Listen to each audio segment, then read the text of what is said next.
Bonjour Evelyne Sorazio, Bonjour. vous êtes la directrice et la créatrice d'une PME qui s'appelle iFrom, que vous avez créée à Beau-Soleil en 2014. Alors si on doit définir votre activité, c'est de la conciergerie virtuelle, c'est ça? Mais vous ne faites pas que ça.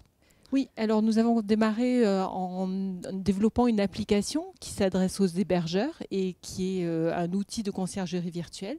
Et puis récemment, on a sorti une deuxième application qui s'appelle MyVisito, qui fonctionne à partir d'un moteur d'intelligence collaborative et qui permet de créer des parcours touristiques personnalisés.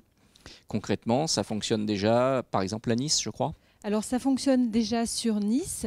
L'application a été installée sur des bornes JC2Co et va être prochainement installée toujours sur des bornes JC2Co à l'aéroport de Nice, à l'arrivée au terminal 1, au terminal 2. Ce qui veut dire qu'un touriste qui arrive dans la ville peut, depuis un panneau de s'orienter dans la ville vers ce qui est intéressant à visiter, par exemple dans le quartier où il se trouve, aux alentours. Tout à fait. Et l'originalité de l'application, en fait, c'est qu'on va faire ça à partir du profil de l'utilisateur. Donc non seulement on va lui demander s'il est seul, s'il voyage en famille, seul, en couple, mais aussi quels sont ses centres d'intérêt. Et à partir de là, le moteur va déterminer une liste d'activités à lui proposer qui correspondent à son profil. Il va pouvoir générer son parcours et ensuite on va pouvoir le guider grâce à Google Maps tout au long de son parcours. Alors, avec ce très beau système, vous faites partie de la French Tech Côte d'Azur qui rassemble aujourd'hui plus de 1600 entreprises innovantes dans le département. La French Tech, c'est quelque chose qui fonctionne. Comment ça se passe au quotidien quand on est une entreprise? Vous avez des réunions très souvent, c'est virtuel?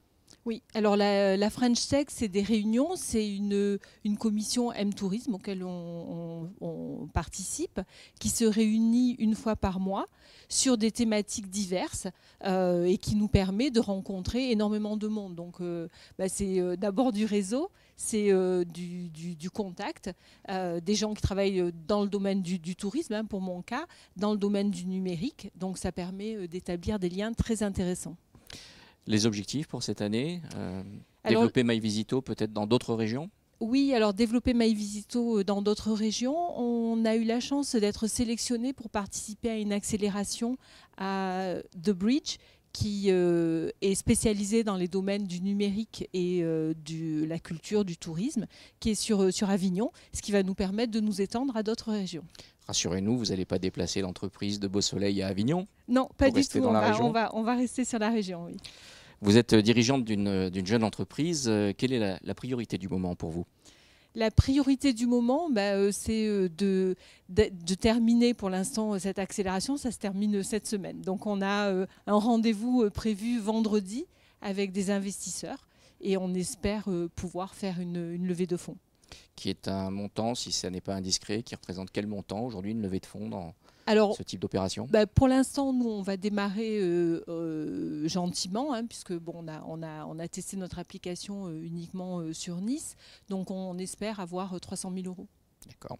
Si on veut découvrir plus en détail MyVisito et tout ce que vous développez, on peut le faire sur votre site web? On a notre site web, ifrom.com, et puis aussi une page Facebook consacrée à MyVisito.